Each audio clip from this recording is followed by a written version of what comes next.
할렐루야. 오늘도 주님 앞에 나오신 여러분들 환영합니다. 기도하고 시작하겠습니다. 사랑과 은혜가 풍성하신 하나님 아버지 감사를 드립니다. 오늘 하루 첫 시간도 주님 앞에 새벽 예배로 나올 수 있도록 큰 은혜 베풀어 주시니 참으로 감사를 드립니다. 오늘 올려드리는 새벽 예배가 오직 신령과 진정으로 거룩함으로 구별됨으로 하나님만 기쁘시게 할 수 있는 새벽 예배와 기도회가 될 수 있도록 큰 은혜 베풀어 주시옵소서. 모든 순서를 통해서 하나님께서만 홀로 영광 받아 주시옵소서. 예수님의 이름으로 축복하며 기원하옵나이다. 아멘.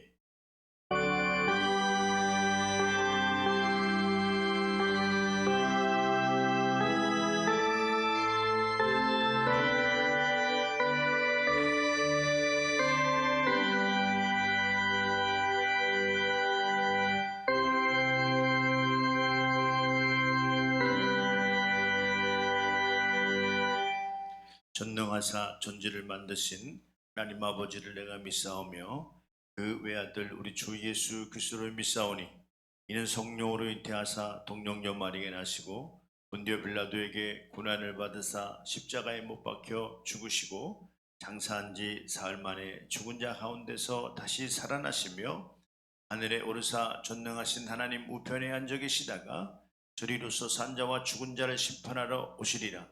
성령을 믿사오며 거룩한 공예와 성도가 서로 교통하는 것과 죄를 사주시는 것과 몸이 다시 사는 것과 영혼이 사는 것을 믿사옵나이다. 아멘.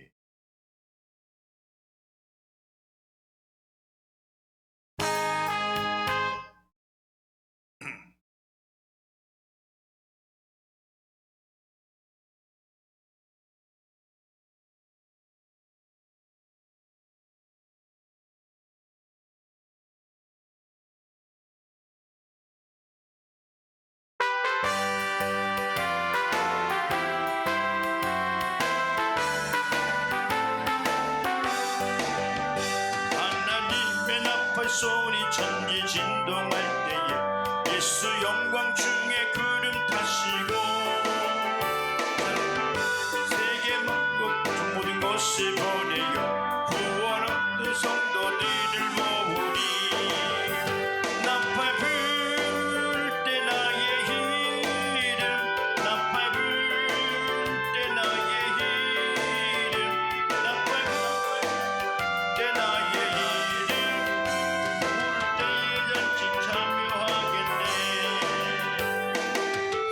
잠자던 자 그때 다시 일어나 영화로운 부활 승리 얻으리. 주가 택한 모든 성도 구름 타고 올라가 공중에서 주의 얼굴 배우리. 나팔 불 때 나의 이름 나팔 불 때 나의 이름 나팔 불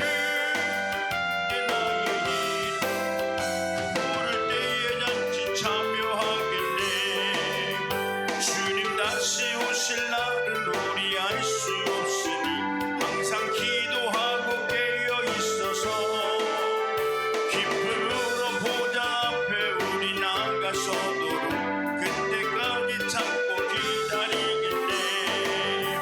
나팔 불 때 나의 이름 나팔 불 때 나의 이름 나팔 불 때 나의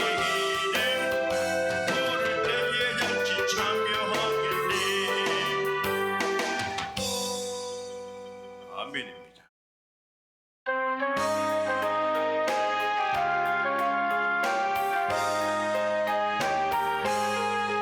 강물같이 흐르는 기쁨 성령 강림함이라. 정결한 맘 영원한 주의 되겠네. 주님 주시는 거룩령 내 맘속에 넘치네. 주의 말씀에 거센 풍랑도 잠잠하게 되도다. 나의 생명 소생케 됨은 성령이 마심이라. 모든 의심 슬픔 사라져 주의 평강 넘치네. 주님 주시는 참된 평화는 내 맘속에 넘치네. 주의 말씀에 거센 풍랑도 잠잠하게 되도다. 하늘에서 담비 내리고 햇빛 찬란함같이 우리 마음에 성령이만이 주님 보내십니다. 주님 주시는 참된 평화가 내 맘속에 넘치네. 주의 말씀에 거센 풍랑도 잠잠하게 되도다. 생명시내 넘쳐 흘러서 마른 광야 적시니 의의 열매 무르익어서 추수를 기다리네. 주님 주시는 참된 평화가 내 맘속에 넘치네. 주의 말씀에 거센 풍랑도 잠잠하게 되도다. 놀라우신 주의 은혜로 그의 얼굴 뵙겠네. 평화로운 안식처에서 영원토록 쉬겠네. 주님 주시는 참된 평화가 내 맘속에 넘치네. 주의 말씀에 거센 풍랑도 잠잠하게 되도다. 아멘입니다.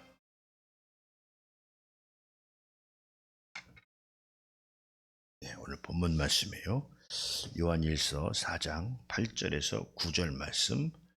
오늘 제목이 우리를 살리려 하심이라는 제목입니다.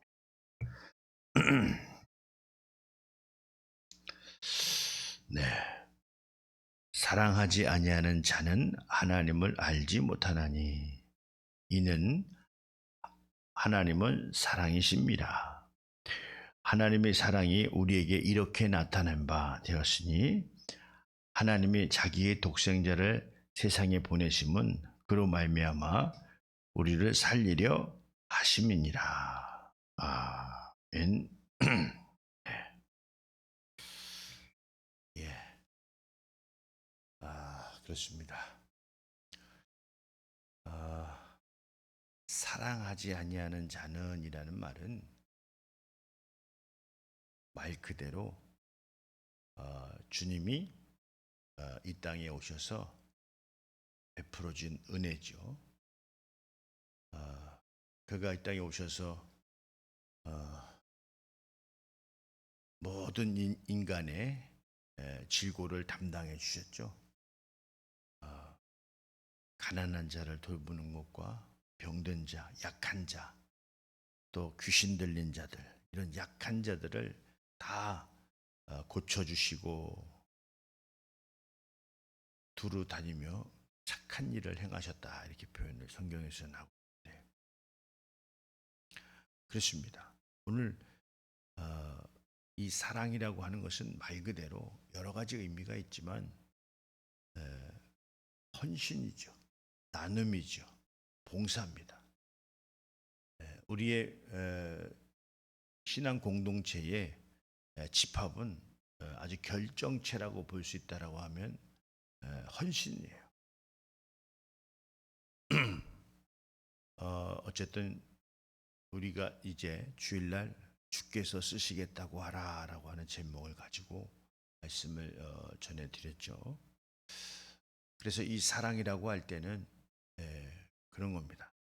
그러니까 우리가 보통 나를 위해서 다 살 줄 아는데 그 기독교의 정신, 또 예수님의 사랑의 믿음, 이것은 남을 위해서 사는 것이 한 단계 더 업그레이드된 바로 하나님의 자녀들의 삶이죠. 물론 세상에서도 나누고 봉사하고 헌신하는 사람들이 많이 있어요. 예. 그래서 우리가 잘 돼야 되는 이유가 그냥 나의 이기성을 채우기 위해서가 아니라 나의 만족을 채우기 위해서가 잘 되려고 하는 것이 아니고 오늘 그렇습니다. 남을 돕기 위해서 내가 잘 되는 그 내용이 바로 그리스도의 정신이고 그리스도의 사랑이다. 이런 말씀을 드립니다. 그래서 사랑하지 아니하는 자는 이라는 말을 하면서 곧이어하는 말씀은 하나님을 알지 못하나니 이렇게 말씀했어요. 그러니까 사랑을 우리가 이런 표현도 쓰죠. 내가 좋아하는 사람, 내가 만나고 싶은 사람만 만나고 내가 싫은 사람은 안 만나고.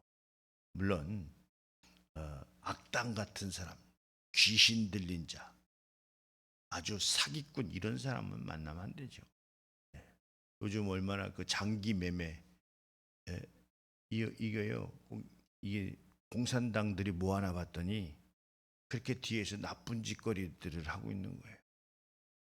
남의 나라도 망치고 지네 나라도 망치고 그것을 합법적으로 어떤 나라는 저기 이 마약을 밀매해서 먹고 사는 나라가 있는 거 아니에요. 근데 중국이라는 나라는 마약을 하면 사형이라고 합니다. 자기네 나라에서는 마약을 하면 사형이고 또 그 나라에서 마약을 수출합니다. 남은 나라는 다 죽인다는 얘기 아니에요. 이 악마 사상의 극치가 공산주의입니다. 현재 나타나는 내용이 그러니까 그건 남을 좋고 사랑하는 것이 아니라 남을 파괴시키는 거죠. 남의 나라를 파괴시키는 거예요. 근데 그 이 독재자들이 어떤 자들을 돕나 보면 독재자를 도와요.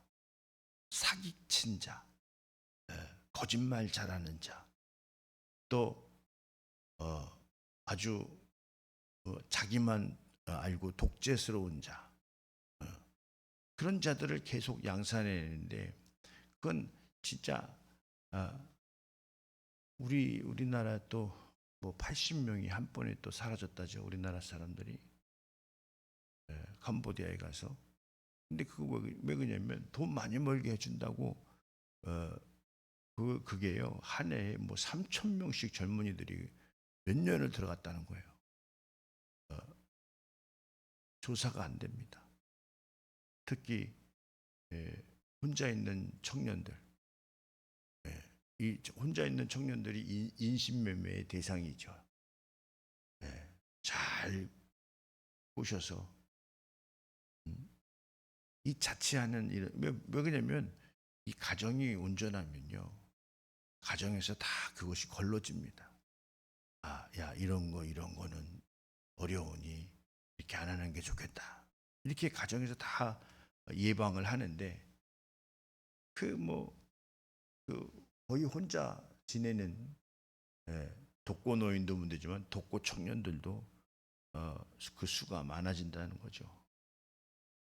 그래서 자기 정체성을 분명히 자기의 동선을 밝히지 않고 이렇게 혼자 다니는 청년들이 굉장히 위험의 대상이죠. 아니 그 나라가 우리나라보다 훨씬 더 못 사는데 어떻게 한 달에 돈 1,000만 원씩 벌게 해준다는 말이 그게 맞냐 이 말이에요. 말도 안 되는 소리죠. 그런 가문이 그런 나쁜 말에 휘말려 가지고 그렇게 가서 지금 몇 명이 어떻게 가 있는지 그것도 모르는 거예요. 그러니까 우리 사랑이라고 하는 것은 남을 괴롭히는 것이 아니라 남을 좋게 하는 것이 사랑이다. 근데 그걸 하지 않고 그거 관심도 없는 사람들은 어떻다? 하나님을 알지 못하나니 이렇게 말씀했어요. 이는 하나님은 사랑이십니다. 그래요. 우리가 믿음 생활하면서 뭐 큰 것 하는 것 같지만 겨우 자기 살자고 하는 신앙생활은 우리 기독교 사상이 아니죠. 예를 들어서 자녀된 믿음이 아니다 이 말이죠. 그래 오늘 하나님을 아는 자들은 어떤 자들이냐라고 할 때 그렇죠. 하나님을 아는 자들은 이 정말 그 말 그대로 이 헌신과 봉사가 그 삶 속에서 가장 중요시 여기면서 이제 삶을 살아가게 되는 것이죠. 그래서 이 뭐 우리가 이제 말씀도 전하지만 참 그런 거예요. 저도 나도 나지만 어떤 목사님도 보면 그래요. 참 물론 이제 나도 개인적인 프라이버시를 갖고 자존심을 가지고 말씀을 나 나름대로 잘 전한다고 전하지만 나만큼 전하는 사람이 있을까라고 생각해보면 있더라고. 또 잘 전하는 사람이 있어. 근데 그 목회가 형편이 없어요. 말씀을 그렇게 잘 전하는데 형편이 없는 거예요. 근데 말씀은 잘 전할지 몰라도 어떻게 합니까? 헌신을 주님의 사랑을 전하지 못하는 거죠. 성도님들이 어떻게 축복을 받냐라고 할 때 말씀만 잘 들어서 축복을 받는 게 아니라 그 말씀을 통해서 결론이 뭐냐라고 할 때 헌신과 봉사로 그 행위가 옮겨갔을 때 그 거룩한 삶을 통해서 축복을 소유하게 되는 것인데 그것이 약한 거예요. 그러니까 굉장히 그런 거죠. 성도들이 좋아하는 이야기들은 잘하는데 대체적으로 헌신을 이끌어내지 못하는 목사님들의 목회는 형편이 없다. 나도 거기에 하나에 속하지 않는가 싶어요. 성도들이 복을 받고 또 이 땅에서 잘 돼야 되는데 그 복 받는 수준이 마지노선이 뭐냐? 11조예요. 11조. 11조를 하면 됐지라고 하는 성도들이 생각이 머물러 있는 한은 물론 11조 해서 복 못 받는다는 얘기는 아니에요. 그러나 세상을 보면 이 크고 작은 일이 얼마나 많으냐 이 말이에요. 우리가 귀 기울이고 우리가 할 일이 얼마나 많으냐 이 말이죠. 그냥 조금 10의 1조를 냈다고 해서 그것이 나의 신앙의 완성이다. 우리가 이렇게 생각해서는 안 되는데 그것이 이제 교회에서 설득력이 떨어지는 것이죠. 그 이상을 넘어가지 못하는 것이죠. 우리 그 헌신 예배를 볼 때 우리 교회에 물론 이제 여러분들의 그 헌신을 인정하고 존중하지만 일을 할 수 없는 이 헌신이라고 하는 것은 특별 헌신이라고 하는 것은 일을 할 수 있는 정도의 헌신을 이야기하는 거지 그런 거 아니면 헌신이라고 얘기할 필요는 없는 거죠. 물론 이제 하나님의 일은 누구를 통해서도 하나님은 일을 하십니다. 근데 이제 안타까운 것은 우리에게 헌신의 축복이 우리 교회에게 왔다고 하면 온 건데 이 복이 이 축복이 우리 그 교회의 담장을 넘어간다든지 문으로 나간다든지 이런 게 아쉬운 거예요. 물론 이제 헌신에 대해서 목사님이 최선을 다해서 말을 했는데 그 결과는 처참합니다. 그러나 하나님의 일은 누구를 통해서도 하나님은 일을 하시는 걸 전 봤고 또 그렇게 되어진다 이런 말씀을 드려요. 그래서 더욱더 목사님이 더 기도하고 또 그 목사님은 그런 거죠. 외부에서 헌신된 자기 때문에 목사님이 또 들어서 쓰임을 받는 거예요.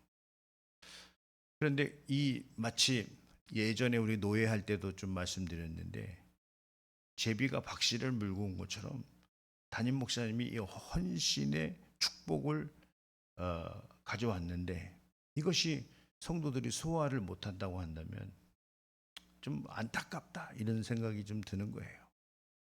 그런데 저도 저지만 어쨌든 여러분들도 그 믿음의 범주에서 헌신을 한 것이라고 예상이 됩니다. 존중하고 이해합니다. 그러나 서두에 말씀드렸던 것처럼 헌신을 이루기 위한 그 헌신은 턱없이 부족했다. 그러나 우리가 이제 1년 동안 봉사할 거기 때문에 그 안에라도 우리가 다시 또 하나님께서 역사하시면 또 여러분들이 일을 이룰 수 있는, 일을 할 수 있는 그런 헌신을 할 수 있을 것이다. 또 이렇게 믿으면서 또 말씀을 드리는 거예요.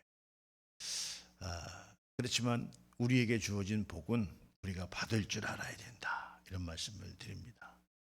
그래서 이렇게 결국에는 오늘 9절에 보니까 하나님의 사랑이 우리에게 나타난 바 되었는데 이것이 어떻게 나타났느냐라고 했을 때 하나님이 자기 독생자를 세상에 보내주셨다는 거예요.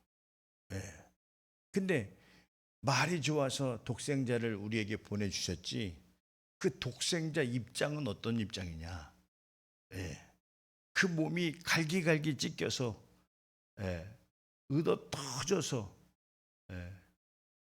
결국에는 십자가에 달려서 피 흘리는 죽음을 죽은 것이에요. 말이 좋아서 우리를 사랑하셔서 독생자를 보내주셨지만 그 예수님 그 한 분은 아주 처참한 희생을 당하는 그 일에 순종하신 분이 바로 예수님인 거죠. 그 예수님의 정신, 예수님의 사랑은 바로 거기 있는 거예요. 우리가 제일 약한 헌신이라고 한다면 예물입니다, 사실. 내 몸보다 더 소중한 게 예물이에요. 그럴 수는 없잖아요. 그런데 우리가 이 내용을 우리가 이해를 못하면 우리가 이 그리스도 안에서 큰 축복은 이루어내지 못한다. 저도 마찬가지예요.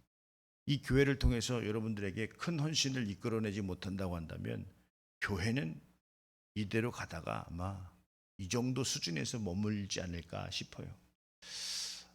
그래서 참 많이 회개를 했어요. 제가 지난 주간에 이 정도가 가르침이 안 되었구나라고 하는 그리고 또 그런 거죠. 우리에게 이제 연거푸 나도 마다한 일이에요. 나도 힘들죠, 사실. 지금 연거푸도 아니고 겹쳐서거든요, 이게. 노회장 3년 차고 또 뭐 크고 작은 이렇게 저렇게 단체에서 또 뭐 소소한 일을 또 맡고 있고 그런데 또 이 연합회에 중요한 일을 맡기니 참 여러 가지 쉽지만은 않습니다. 그럼에도 불구하고 어쨌든 우리에게 맡겨주신 것은 우리가 할 수 있으니까 맡겨주었다. 이런 믿음은 내 목사님에게 주었어요. 그래서 그 다음에는 거부하지 않고 저도 기도하는 사람이라 기도해서 그것을 수락했고 받아들였는데 우리 교회는 아직 그 부분들을 잘 이해하지 못하고 있지 않는가 싶습니다. 그러나 그것을 뭐 윽박질러서 될 일도 아니고 뭐 강요해서 될 일도 아니고 믿음을 따라 우리가 해야 되는 것이 헌신이고 봉사이기 때문에 우리가 주님의 사랑을 잘 깨닫는다고 한다면 주님이 원하시는 것이 무엇인지를 우리가 이해할 수 있지 않는가 이렇게 싶습니다. 그래서 오늘 결국에는 독생자를 보내주신 것은 그의 희생을 통해서 우리를 살려내셨다 이런 말씀을 드리는 거죠. 그로 말미암아 우리를 살리려고 하심이라 이런 말씀이에요.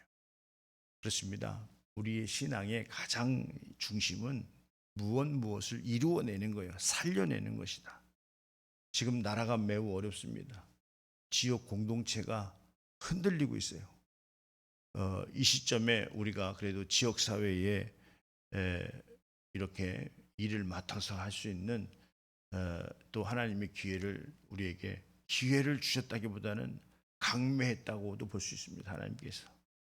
그런 것처럼 우리가 더욱더 깨어서 나라를 위해서 기도하고 또 지역사를 위해서 섬길 때 우리를 통해서라도 더 밝은 미래가 있지 않을까, 이렇게 소망해 봅니다. 어쨌든 우리가 더욱더 깨어서 나라를 위해서, 지역사회를 위해서, 또 여러분의 사정을 위해서, 여러분의 삶을 위해서 이렇게 기도하는 거룩한 아침, 새벽 될 수 있도록 예수님의 이름으로 축원드립니다. 할렐루야.